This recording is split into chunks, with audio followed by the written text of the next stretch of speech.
সবাই বসে যাব একবার। এখন আপনাদের সামনে বক্তব্য রাখছেন পশ্চিমবঙ্গ রাজ্য বিজেপির লড়াকু নেতা এবং রাজ্য সভাপতি মেদিনীপুরের সাংসদ মাননীয় দিলীপ ঘোষ মহাশয়। भारत माता की वंदे मातरम। बीजेपी जिंदाबाद, नरेंद्र मोदी जिंदाबाद, जेपी नड्डा जिंदाबाद। जय श्री राम, जय श्री राम। देशेर सम्मानीय प्रधानमंत्री বিশ্বের জনপ্রিয়তম নেতা 5 বছর পরে আজকে খড়গপুরের এই ময়দানে উপস্থিত হয়েছেন। আমি খড়গপুরবাসীর কাছ থেকে তরফ থেকে তাকে সশ্রদ্ধ নমস্কার, অভিনন্দন এবং ধন্যবাদ জানাচ্ছি। আমাদের অখণ্ড মেদিনীপুর জেলার সমস্ত বিধানসভা প্রার্থীরা, জেলা সভাপতিরা, মাননীয় তুষারদা, আমার সমস্ত সহকর্মী এখানে উপস্থিত আছেন এবং এখানকার স্থানীয় জনতা যারা বারবার বিজেপিকে ভোট দিয়ে জিতিয়েছেন, কখনো বিধানসভায়, কখনো লোকসভায়, কখনো পঞ্চায়েতে তারা বিপুল সংখ্যায় উপস্থিত হয়েছেন এবং এখনো বহু মিছিল আসছে যারা হয়তো ঢুকতেই পারবেন না এবং বহু বাস রাস্তায় আটকে গেছে। যেই কর্মীরা বাড়ি থেকে বেরিয়েছেন আসার জন্য তাদেরকে আমি ধন্যবাদ অভিনন্দন জানাচ্ছি। বন্ধুগণ, আমরা মাননীয় প্রধানমন্ত্রীর ভাষণ শুনতে চাই, কিন্তু আমার মনে পড়েছে 5 বছর আগে প্রধানমন্ত্রী আমাদের আশীর্বাদ দেওয়ার জন্য এখানে এসেছিলেন। তখন ভারতীয় জনতা পার্টি কেবলমাত্র বিধানসভায় প্রবেশ করার জন্য লড়াই লড়ছিল। আর আজ 5 বছর পরে পশ্চিমবাংলার বিজেপি নবান্ন দখল করার জন্য লড়াই লড়ছে। তাই এই লড়াই হচ্ছে আর পারের লড়াই, পশ্চিমবাংলার ভাগ্য পরিবর্তনের লড়াই। এই লড়াই আমরা জিতব। 200 আসন নিয়ে পশ্চিমবঙ্গ বিধানসভায় ভারতীয় জনতা পার্টির মুখ্যমন্ত্রী বসবেন। নবান্নতে আমাদের কবজা হবে এবং পশ্চিমবঙ্গকে শ্যামাপ্রসাদের স্বপ্নের অনুসারে আমরা নতুন বাংলা গড়ে তুলব, সোনার বাংলা গড়ে তুলব। বন্ধুগণ, আমাদের মুখ্যমন্ত্রী বলেছেন তারা নাকি বাংলার লোক প্রধানমন্ত্রীকে দেখতে চান না, মুখ দেখতে চান না। আজকে এসে দেখে যান কত হাজার হাজার লোক প্রধানমন্ত্রীকে একবার দেখার জন্য এসেছেন। বহু মানুষ ঢুকতে পারেননি, তারা টিভিতে প্রধানমন্ত্রীর মুখ দেখছেন। আমি উল্টো বলতে চাই, আমাদের দিদি বলেছেন লোক আজকে আপনার মুখ দেখতে চায় না, তাই আপনি লোককে পা দেখাচ্ছেন, দেখতে চান না। আজকে এসে দেখে যান আপনি কত হাজার হাজার লোক, যে সরকার মন্ত্রীকে একবার আপনি বলেছিলেন দুয়ারে সরকার, বহু মানুষ লোক বলেছিল জমের দুয়ারে, তারা টিভিতে প্রধান আজকে হুইল চেয়ারে সরকার হয়ে গেছে। সরকার নিজের পায়ে হাঁটতে পারছে না, হুইল চেয়ারে হাঁটতে হচ্ছে। চায় না, তাই আপনি তাই ভাঙা পা আর প্লাস্টার দেখিয়ে আর হুইল চেয়ার দেখিয়ে বাংলার মানুষকে বোকা বানাতে পারবেন না। বাংলার মানুষ আপনাকে দুবার জিতিয়ে ভুল করেছে, এটা আপনি প্রমাণ করেছেন। বাংলার লক্ষ লক্ষ যুবককে জীবন জীবিকার জন্য পশ্চিম ভারতে পরিযায়ী শ্রমিক হয়ে যেতে হচ্ছে। বাংলার হাজার হাজার বৃদ্ধ বৃদ্ধাকে চিকিৎসার জন্য ভেলোর, চেন্নাই, মুম্বাই যেতে হচ্ছে। লক্ষ লক্ষ মা বোনেদেরকে মান সম্মান রক্ষার জন্য দিনরাত চিন্তা করতে হচ্ছে। তাদের উপরে আক্রমণ হলে থানাতে কমপ্লেন করতে গেলে পুলিশ তাদের কমপ্লেন নেয় না। লক্ষ লক্ষ বাচ্চাকে স্কুলে গিয়ে মিড ডে মিল খেয়ে বাড়ি চলে আসতে হয়, পড়াশোনার সুযোগ নাই। এখানে টিচার নাই, চেয়ার নেই, বেঞ্চ নাই, আলো নাই, বাথরুম নাই। লক্ষ লক্ষ যুবক যুবতী যারা দিনের পর দিন টেট পরীক্ষা দিচ্ছেন, এসএসসি দিয়েছেন, তাদের নিয়োগ করেননি, তারা রাস্তায় দাঁড়িয়ে আজকে বিক্ষোভ দেখাচ্ছেন, প্রদর্শন করছেন। হাজার হাজার লক্ষ লক্ষ কর্মচারী, সরকারি কর্মচারী যারা প্রমোশনের জন্য, ডিএর জন্য রাস্তা ঘেরাও করছেন। টিচাররা স্কুল কলেজ ছেড়ে দিয়ে রাস্তায় ধর্ণা দিচ্ছেন। আপনি আজকে শিক্ষাকে, শিল্পকে রাস্তায় নিয়ে এসেছেন। সমস্ত শিল্পের আজকে নাভিশ্বাস উঠছে। আজ এখানকার ন্যানো কারখানা পালিয়ে গুজরাটে গেছে মাননীয় প্রধানমন্ত্রী, তার আশীর্বাদে ওখানে ন্যানো তৈরি হচ্ছে, সেই ন্যানো বাংলায় বিক্রি হচ্ছে। আজ এখানে ন্যানো তৈরি হতো, তার সঙ্গে হাজার হাজার কারখানায় লক্ষ লক্ষ লোক কাজ পেত। মমতা ব্যানার্জির জন্য সেটা হয়নি।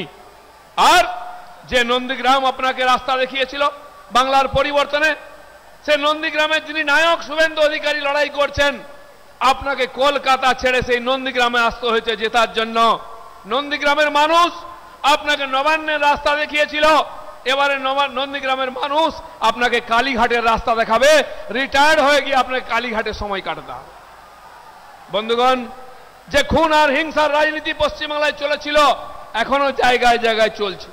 এখানে আমার পটাশপুরের প্রার্থী বসে আছেন, একবার দাঁড়ান। যাকে মেরে তার হাত ভেঙে দেওয়া হয়েছে কেশপুরের, ঘাটালের আমাদের প্রার্থী, তিনি প্রার্থী হওয়ার পরেও মেরে তার হাত ভেঙে দেওয়া হয়েছে। তিনি আহত অবস্থায় ব্যান্ডেজ করে এখানে এসেছেন। এই খুন আর হিংসার দুর্নীতির রাজনীতিকে বিদায় করার জন্য আমরা এসেছি। মাননীয় প্রধানমন্ত্রী বলেছেন পশ্চিমবঙ্গকে আমরা আদর্শ বাংলা, আদর্শ শাসন দিয়ে সোনার বাংলা গড়তে চাই। তাই তিনি জেলায় জেলায় প্রবাস করছেন। পশ্চিমবাংলার মানুষের বিশ্বাসের দিন এসেছে। একদিন আপনারা যাকে বিশ্বাস করেছেন সবাই আপনাদেরকে বিশ্বাসঘাতকতা করেছে। একবার মোদীর উপরে বিশ্বাস করুন, একবার বিজেপির উপর বিশ্বাস করুন। যে বিশ্বাস করেছে সে উন্নয়ন পেয়েছে, সম্মান পেয়েছে, সুরক্ষা পেয়েছে। আজকে পশ্চিমবাংলার কোটি কোটি মানুষ সবাই নিজেকে অসুরক্ষিত, বঞ্চিত মনে করছে। এই বঞ্চনা আর অসুরক্ষা থেকে বাংলাকে বার করতে হবে, সোনার বাংলা গড়তে হবে। তাই আমাদের লক্ষ লক্ষ কার্যকর্তা সংকল্প নিয়েছেন বাংলার পরিবর্তনে। 136 জন প্রাণ দিয়েছেন এই পরিবর্তনের জন্য।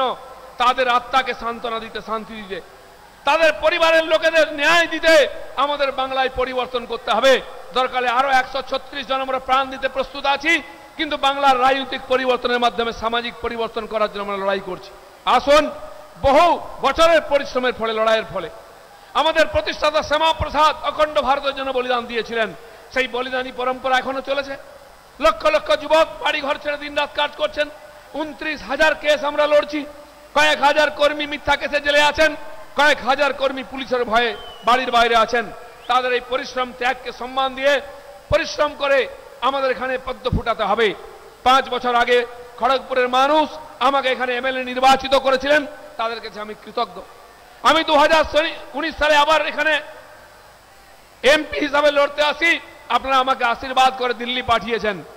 এই যে কোয়ার্টার ফাইনাল আর সেমিফাইনাল হয়ে গেছে, এবারে ফাইনাল ম্যাচ আমরা খেলতে যাচ্ছি। যারা বলেছিল খেলা হবে তারা পা ভেঙে মাঠের বাইরে চলে গেছে। খেলা হবে না, খেলা শেষ হয়ে গেছে। এবার উন্নয়ন হবে, বিকাশ হবে। সেই উন্নয়নে আপনারা নেতৃত্ব দেবেন, আর সেই উন্নয়নের মাধ্যমে সোনার বাংলা গড়ব। কোনো যুবককে বাংলা ছেড়ে যেতে হবে না, কোনো মা বোনকে কল খালি হলে কাঁদতে হবে না, কোনো হসপিটালের রুগীকে ফিরে আসতে হবে না, কোনো স্কুলে গিয়ে বাচ্চাদের মিড ডে মিল খেয়ে ফিরে আসতে হবে না, লেখাপড়া হবে। কোনো থানায় গিয়ে মানুষকে ফিরে আসতে হবে না, সে ন্যায় পাবে। এই সমৃদ্ধ সোনার বাংলা গড়ার জন্য আমরা শপথ নিয়ে কাজ করেছি। সেই দিন সমাগত 27 তারিখ থেকে তার পরীক্ষা শুরু হবে। 27 এপ্রিল আর 1 মে মেদিনীপুরের পরীক্ষা আছে। সেই পরীক্ষায় আপনারা পাস করবেন। সবাইকে আমি হাত জোড় করে নিবেদন করছি, সকাল সকাল গিয়ে নিজের ভোট পদ্ম ফুলে দিয়ে পশ্চিমবাংলায় বিজেপি সরকার তৈরির রাস্তাকে সুগম করবেন। আর বিজেপি বাকি কাজ আপনার স্বপ্ন সফল করে সোনার বাংলা গড়বে, এই আশা রেখে সবাইকে ধন্যবাদ। ভারত মাতা কি জয়। আমরা যার জন্য অধীর আগ্রহে এখানে অপেক্ষা করছি, খড়গপুরের সমস্ত মানুষ এবং বিভিন্ন জায়গা থেকে যারা এসছেন, আমাদের মাননীয় প্রধানমন্ত্রী আপনাদের কাছে আশীর্বাদ নিতে এসছেন। আপনাদের কাছে আশীর্বাদ নেবেন, আমি ওনাকে আমন্ত্রণ জানাচ্ছি ওনার মার্গদর্শন দেওয়ার জন্য।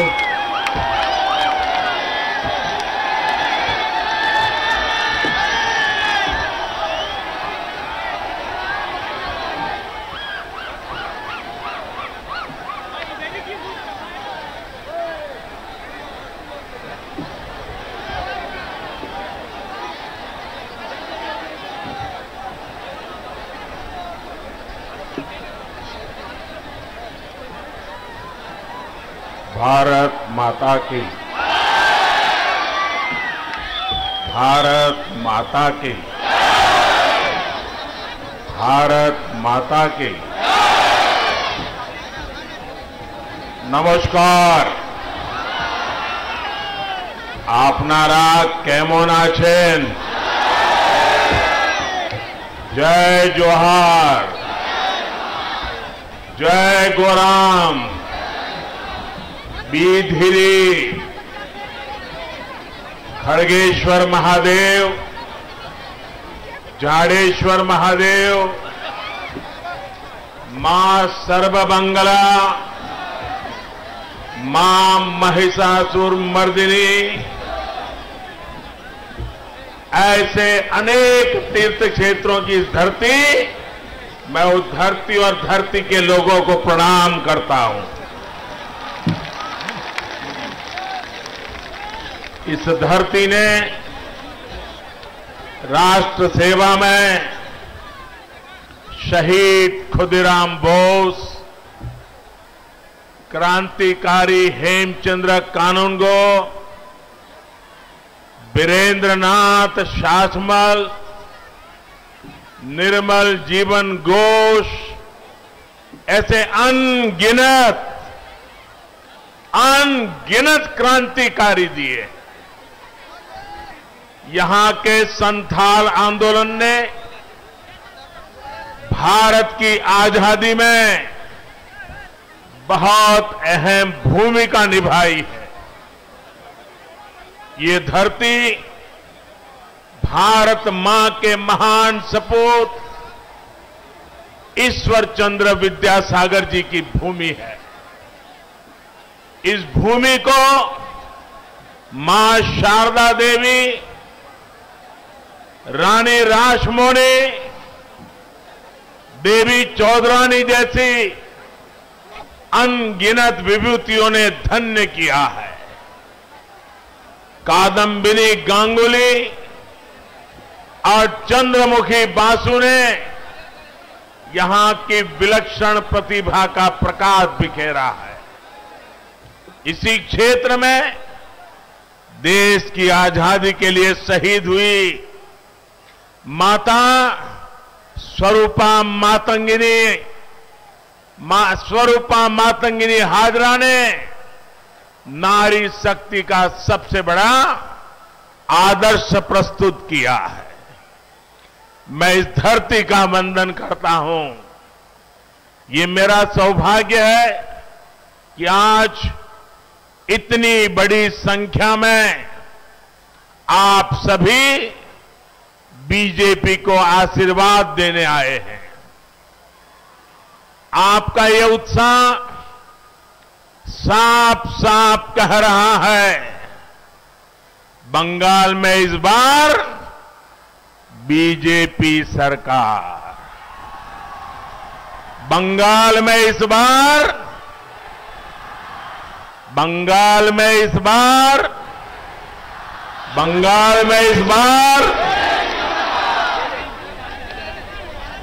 साथियों,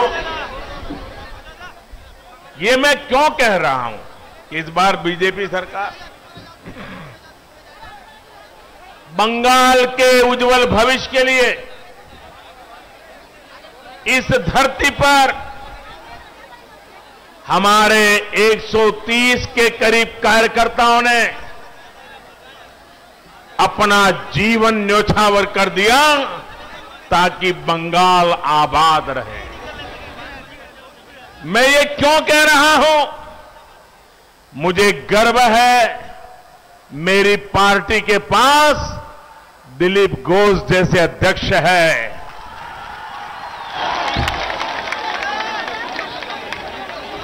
आज पार्टी को जिताने के लिए पिछले कई वर्षों से दिलीप घोष न चैन की नींद सोए हैं, न दीदी की धमकियों से डरे हैं। उन पर अनेक हमले हुए, उनको मौत के घाट उतारने की कोशिशें हुई, लेकिन वह बंगाल के उज्जवल भविष्य का प्रण लेकर के चल पड़े और आज पूरे बंगाल में नई ऊर्जा भर रहे हैं। और इसलिए मैं कह रहा हूं कि इस बार बीजेपी सरकार, साथियों, खड़गपुर के इस क्षेत्र में मिनी भारत की झलक मिलती है। भारत की विविधता, अलग अलग भाषाओं, बोलियों की ताकत यहां देखने को मिलती है। खड़गपुर का इतना लंबा रेलवे प्लेटफॉर्म, भारत की पहली आईआईटी, इस भूमि का गौरव बढ़ाते हैं। भारतीय रेलवे को मजबूती देने में यहां के लोगों का बहुत बड़ा योगदान रहा है। इस ऐतिहासिक भूमि पर मैं आप लोगों को असोल परिवर्तन का विश्वास दिलाने आया हूं। असोल परिवर्तन। आपने कांग्रेस के कारनामे देखे हैं, वाम दल की बर्बादी को अनुभव किया है और टीएमसी ने आपके सपनों को कैसे चूर चूर किया, पिछले 70 साल में यही देखा है। मैं बंगाल वासियों के कहता हूं, आपने 70 साल तक अनेकों को अवसर दिया है। हमें 5 साल का मौका दीजिए, हम 70 साल की बर्बादी को मिटा करके रहेंगे। बंगाल के मेरे भाइयों बहनों, एक बार आशीर्वाद दीजिए, एक बार आशीर्वाद दीजिए, हम अपनी जान आपकी भलाई के लिए खपा देंगे। सेवा का अवसर देखिए, हम कैसे असोल परिवर्तन लाकर दिखाते हैं। आपके जीवन की एक एक दिक्कतों को दूर करने के लिए हम सभी दिन रात मेहनत करेंगे। यहां जंगल महाल के इस पूरे क्षेत्र में कृषि की व्यवस्थाओं को सुधारा जाएगा। इस इलाके में सिंचाई सुविधाएं बढ़ाई जाएगी, कोल्ड स्टोरेज का नेटवर्क बढ़ाया जाएगा और इसका यहां के आलू पैदा करने वाले किसानों को भी लाभ होगा। हम छोटे उद्योगों को आगे बढ़ाएंगे, उनके लिए भी सभी प्रक्रियाओं को आसान बनाएंगे। हम इस क्षेत्र में स्वास्थ्य सेवाओं को सुधारेंगे, गांव-गांव में सड़कों का विस्तार करेंगे। हम इस क्षेत्र में शुद्ध पानी की समस्या को हल करेंगे। हर घर में पाइप से साफ जल पहुंचाएंगे। हम आदिवासी वनवासी संस्कृति की रक्षा के साथ उनकी भाषा, उनके गौरव को एक नई ऊंचाई देने के लिए प्रतिबद्ध है। साथियों, मैंने ब्रिगेड मैदान में कहा था कि बंगाल का बीजेपी पर कर्ज है। बीजेपी जनसंघ से निकली पार्टी है।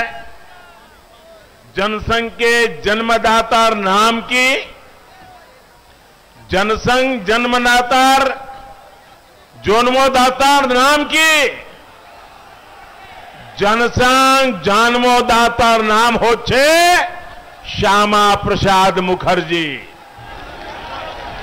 जनसंघ के जनक इसी बंगाल के सपूत थे। इसलिए अगर यहां सही अर्थ में कोई बंगाल की पार्टी है तो वो सिर्फ और सिर्फ बीजेपी है। बीजेपी के डीएनए में आशुतोष मुखर्जी और डॉक्टर श्यामा प्रसाद मुखर्जी का आचार, विचार, व्यवहार और संस्कार है। इन्हीं संस्कारों को लेकर हम बंगाल के हर क्षेत्र को विकास की नई ऊंचाई पर पहुंचाना चाहते हैं। हम सिर्फ बंगाल में कमल ही नहीं खिलाना चाहते, बल्कि बंगाल के लोगों का भविष्य उज्जवल बनाना चाहते हैं।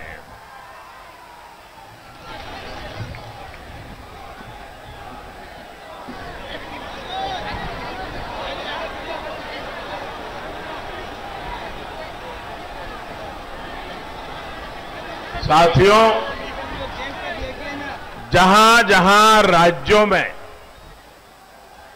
बीजेपी सरकारें हैं, वहां केंद्र और बीजेपी की राज्य सरकार मिलकर के डबल इंजन की ताकत के साथ जनता जनार्दन की सेवा में लगे हुए हैं। आप मुझे बताइए, अगर कहीं कोई गाड़ी, कोई बस कीचड़ में या गड्ढे में फंसी हो, अगर उसको बाहर निकालना हो तो सारे पैसेंजर नीचे उतर करके एक दिशा में धक्का मारते हैं कि नहीं मारते हैं? मारते हैं कि नहीं मारते हैं? लेकिन आधे पैसेंजर आगे से पीछे की धक्का मारे और आधे पैसेंजर पीछे से आगे धक्का मारे तो कीचड़ से गाड़ी निकलेगी, गड्ढे से गाड़ी निकलेगी। सबको एक ही दिशा में करना होगा ना। बंगाल में भी दिल्ली की ताकत और बंगाल की ताकत, दोनों इंजन एक दिशा में लगेंगे, तब जाकर के बंगाल ये बर्बादी से बाहर निकलेगा। हम सबका साथ, सबका विकास और सबका विश्वास के मंत्र के साथ काम कर रहे हैं। लेकिन यहां पश्चिम बंगाल में दीदी,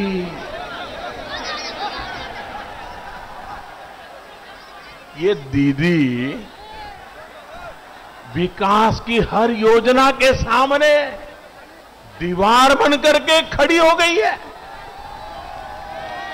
आपने दीदी पे भरोसा किया, लेकिन दीदी ने आपको दुर्नीति दी, आपके साथ विश्वासघात किया। किया कि नहीं किया? विश्वासघात किया कि नहीं किया? आपके सपनों को चूर चूर कर दिया कि नहीं कर दिया? 10 साल में बंगाल को बर्बाद किया कि नहीं किया? और अब देखो, आज दीदी 10 औंगीकौर की बात कर रही है। 10 औंगीकौर। अरे दीदी,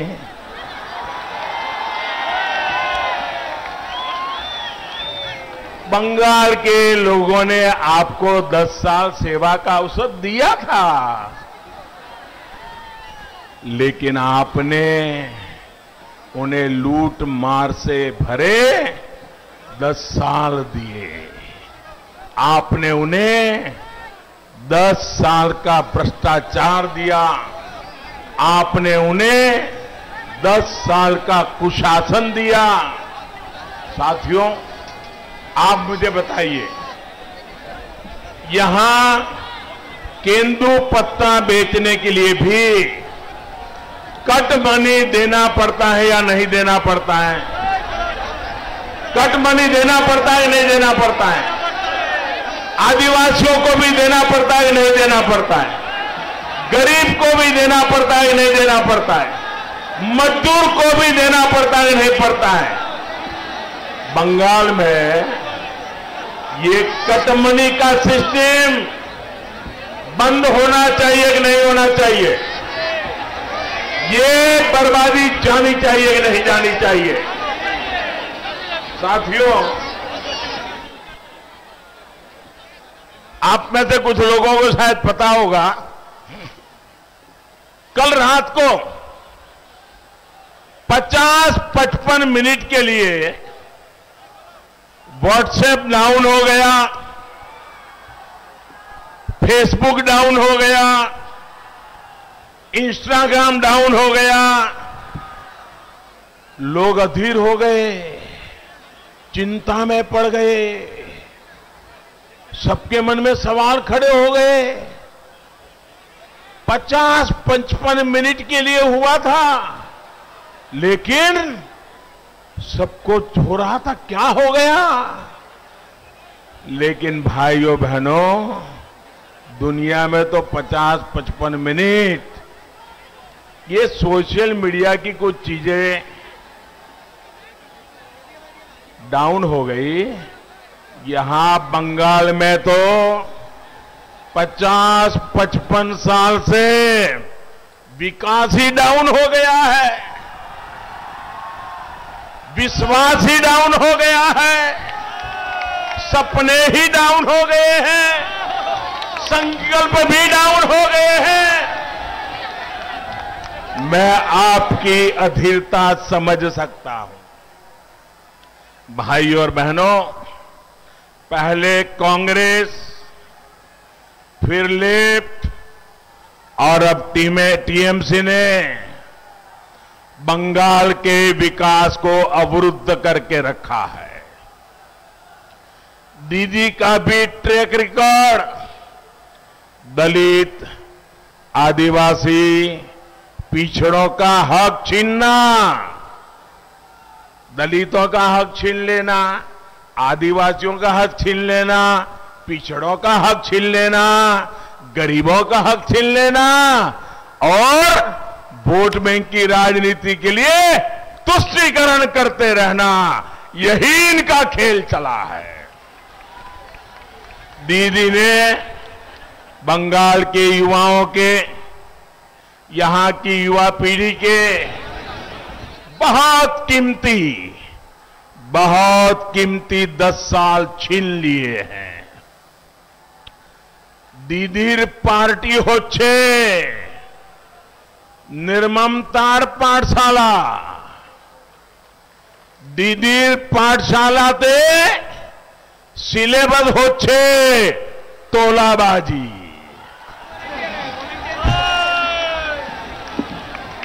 दीदीर पाठशालाते सिलेबस होच्छे कटमनी। दीदीर पाठशालाते सिलेबस होच्छे सिंडिकेट।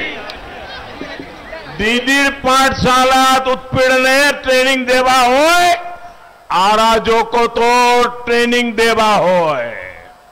साथियों, आज पश्चिम बंगाल में शिक्षा की क्या स्थिति है, एक खड़गपुर के लोग बहुत भली भांति जानते हैं।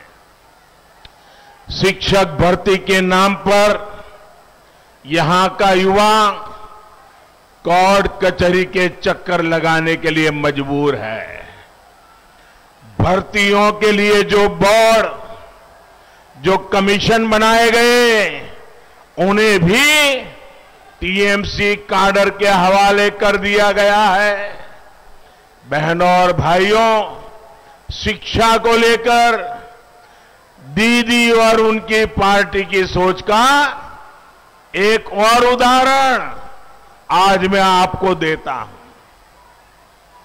हमारे देश में 3.5 दशक के बाद, यानी करीब 35 साल के बाद नई राष्ट्रीय शिक्षा नीति लाई गई है। पूरे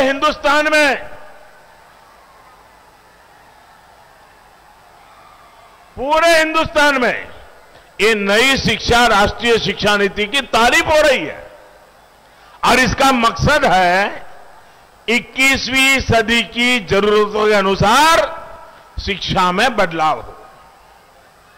राष्ट्रीय शिक्षा नीति में शिक्षकों की ट्रेनिंग से लेकर स्किल अपग्रेडेशन तक अनेक प्रावधान किए गए हैं और इसकी एक प्रमुख बात है स्थानीय भाषाओं में पढ़ाई पर बल। टेक्निकल एजुकेशन हो, मेडिकल की पढ़ाई हो या फिर प्रोफेशनल कोर्स, इन सब में स्थानीय भाषाओं पर जोर दिया गया है। हम चाहते हैं कि गांव और गरीब का बच्चा और भी आसानी से डॉक्टर, इंजीनियर, मैनेजर, किसी कंपनी का सीईओ बन सके। आप मुझे बताइए भैया, गरीब का बच्चा भी डॉक्टर बनना चाहिए कि नहीं बनना चाहिए? गरीब का बच्चा भी इंजीनियर होना चाहिए कि नहीं होना चाहिए? गरीब की बेटी भी अपने सपने पूरे कर सके, ऐसी व्यवस्था होनी चाहिए कि नहीं होनी चाहिए।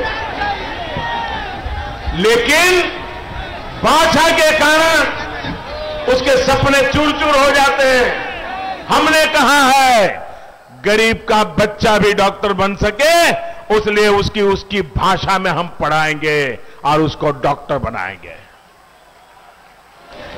लेकिन दीदी को तो इसका भी विरोध है। दीदी की सरकार नई राष्ट्रीय शिक्षा नीति को लागू करने में मना कर रही है, आना कर रही है। दीदी को पश्चिम बंगाल के लाखों युवाओं के भविष्य की, उनके कैरियर की कोई चिंता नहीं है। मैं बंगाल के नौजवानों को भरोसा देता हूं।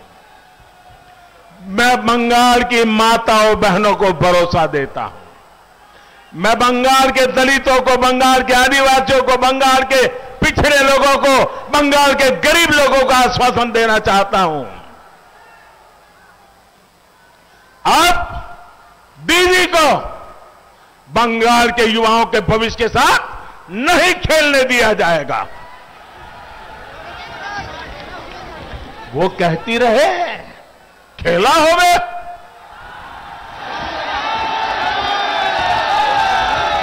लेकिन पूरा बंगाल आज कह रहा है, ये हमारा पश्चिम बंगाल आज कह रहा है, खेला शेष होवे, विकास आरंभ होवे। साथियों, आज दीदी से पश्चिम बंगाल के लोग 10 साल का हिसाब मांग रहे हैं, लेकिन जवाब देने के बजाय दीदी उन पर अत्याचार कर रही है। आज हर बंगालवासी कह रहा है दीदी के तो बोलछी किंतु उन्हें सुने छन्ना। अम्फान चक्रवात का हिसाब मांगो तो दीदी को गुस्सा, राशन के चावल की चोरी का जवाब मांगो तो जेल में डाल देती है, कोयला घोटाले पर जवाब मांगो तो पुलिस से डंडे मरवाती है, चाकरी पर जवाब मांगो तो घर जला दिया जाता है। साथियों, आज बंगाल का गरीब पूछ रहा है कि उसको आयुष्मान भारत के तहत मुफ्त इलाज की सुविधा का लाभ क्यों नहीं मिलता। आज बंगाल का किसान पूछ रहा है उसको किसान सम्मान निधि के हजारों रुपये क्यों नहीं मिले। शहरों में रेहड़ी ठेला चलाने वाले गरीब पूछ रहा है कि उनको पीएम स्वनिधि के तहत आर्थिक मदद सही से क्यों नहीं मिली। आज बंगाल की बहनें पूछ रही हैं कि हर गल जल पहुंचाने के लिए टीएमसी सरकार को जो पैसा दिया था, दिल्ली से पैसा भेजा था, वो पैसा तिजोरी में रख करके क्यों बैठ गई। आज बंगाल का गरीब पूछ रहा है क्यों ममता सरकार ने लाखों गरीबों को पक्के घर से वंचित रखा। केंद्र सरकार की तरफ से बीते वर्षों में बंगाल के लिए 33 लाख पक्के घर स्वीकृत किए गए हैं। इनमें से लाखों घर अब भी पूरे नहीं हो पाए हैं। दीदी को लगता है कि इन सब योजनाओं का फायदा अगर लोगों को होगा तो लोग मोदी को आशीर्वाद देंगे। अरे दीदी, आपको मोदी को क्रेडिट नहीं देना था तो मत दीजिए, लेकिन अपने गरीब के पेट पर लात क्यों मारी। आपने रेहड़ी पटरी वालों के पेट पर लात क्यों मारी? बहनों और भाइयों, गरीब का जीवन तब सुधरता है जब जीवन और कारोबार दोनों सरल होता है, रोजगार के अवसर बनते हैं। खड़गपुर सहित पश्चिम बंगाल के अनेक शहरों में आत्मनिर्भर भारत के महत्वपूर्ण सेंटर बनने की भरपूर संभावनाएं। इन संभावनाओं पर भी टीएमसी सरकार ने लगातार चोट पहुंचाई है, प्रहार किया है। एक तरफ देश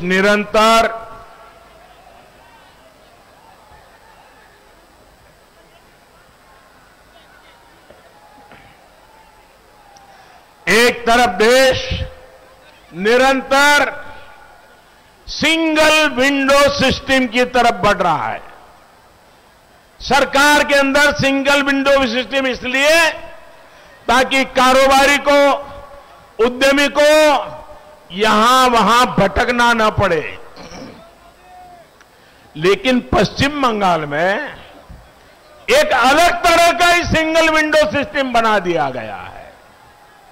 यहां एक अलग प्रकार का सिंगल विंडो है। बंगाल वालों को पता है, देशवासियों को अभी पता नहीं है इसका। ये सिंगल विंडो क्या है? बंगाल में सिंगल विंडो है पाइपो विंडो। बंगाल में कौन सा सिंगल विंडो है? बंगाल में कौन सा सिंगल विंडो है? पाइपो विंडो। बंगाल में कौन सा सिंगल विंडो है? पश्चिम बंगाल में इस विंडो से गुजरे बिना कुछ नहीं हो सकता। पिछले 10 साल में तृणमूल सरकार ने हर वो काम किया जो यहां रोजगार और स्वरोजगार के अवसरों को खत्म करने वाला था, रोकने वाला था।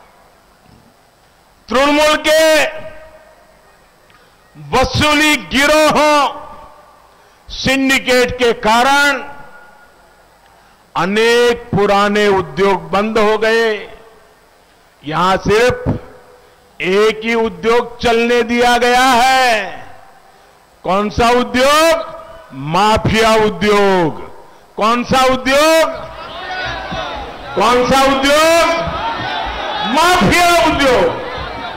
सुवर्ण रेखा नदी पर और कसवती नदी में अवैध खनन के तार कहां से जुड़े हैं, ये यहां का बच्चा बच्चा जानता है।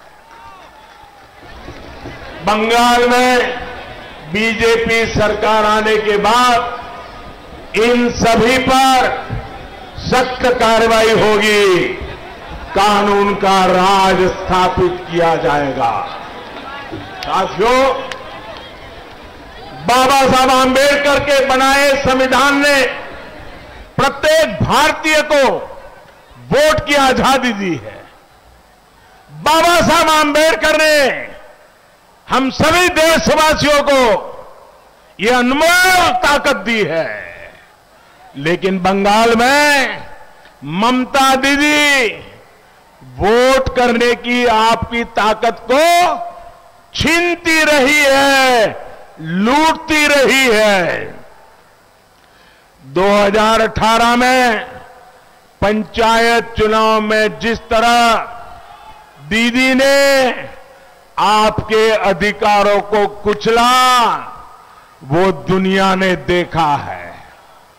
जिन लोगों को संविधान ने के आपके इस अधिकार की रक्षा की जिम्मेदारी दी है, वही लोग बंगाल में लोकतंत्र के लिए खतरा बने हुए हैं। लेकिन मैं बंगाल के लोगों को आश्वस्त करता हूं कि अब दीदी को लोकतंत्र को कुचलने नहीं दिया जाएगा। पुलिस और प्रशासन को भी याद रखना चाहिए कि संविधान और लोकतंत्र की मर्यादाओं से बड़ा कुछ नहीं होता है। আগের নির্বাচনগুলিতে টিএমসি যা করত এবার হবে না। আপনারা আশ্বস্ত থাকুন, সবাই এক সঙ্গে রেখে দাঁড়ান, নির্ভয়ে ভোট দেন। পশ্চিম বাংলার এতিত ফিরিয়ে আনার জন্য আমরা बद्ध परिकर। साथियों, पश्चिम बंगाल को अब पढ़ाई, कमाई, दवाई, सिंचाई और सुनवाई सुनिश्चित करने वाली सरकार चाहिए। भाजपा की डबल इंजन सरकार चाहिए। केंद्र सरकार के प्रयास पूरी तरह से तभी जमीन पर उतर पाएंगे जब यहां भी भाजपा की सरकार बनेगी। डबल इंजन की सरकार यहां ज्यादा रोजगार, ज्यादा उद्योगों के निर्माण के अवसर बनाएगी। इस वर्ष के केंद्र सरकार के बजट में मेदिनीपुर के लिए एक बहुत बड़ा प्रावधान किया गया है। पेटवा घाट का जो फिशिंग हार्बर है उसको आर्थिक गतिविधियों का हब बनाने के लिए पहल की गई है। डबल इंजन की सरकार में यहां का इंफ्रास्ट्रक्चर आधुनिक होगा, कोल्ड चेन की व्यवस्था सुधरेगी, मछलियों की एक्सपोर्ट वैल्यू बढ़ाने के लिए हर काम किया जाएगा। इससे यहां मछली पकड़ने और इसके व्यापार से जुड़े लोगों, सभी साथियों को बहुत लाभ होगा। साथियों, ये चुनाव सिर्फ विधायक, सिर्फ मंत्री, सिर्फ मुख्यमंत्री को बदलने का ही नहीं है, सिर्फ परिवर्तन का नहीं है, बल्कि सोनार बांग्ला के निर्माण का संकल्प है। हर बूथ पर भारी संख्या में भाजपा के लिए मतदान हो, ये संकल्प लेकर के हमें यहां से निकलना है। इस बार जोर से छाप, कमल छाप, जोर से छाप, जोर से छाप, जोर से छाप। इस बार भय नहीं, इस बार भय नहीं, सिर्फ जय, सिर्फ जय। पश्चिम बांग्लार मानुषेर जय। कमल छाप पर पड़ा एक एक वोट डबल इंजन सरकार के लिए होगा, सोनार बांग्ला के निर्माण के लिए होगा। इसी विश्वास के साथ आप इतनी बड़ी तादाद में आशीर्वाद देने के लिए आए। मैं हेलीकॉप्टर से यहां आया, पूरे रास्ते पर लोग आशीर्वाद दे रहे थे। मैं आपका बहुत बहुत आभारी हूं और मैं आपके सपने पूरे करके रहूंगा।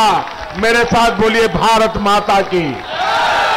दोनों मुट्ठी बंद करके पूरी ताकत से बोलिए भारत माता की, भारत माता की, भारत माता की, भारत माता की, भारत माता की, भारत माता की। बहुत बहुत धन्यवाद।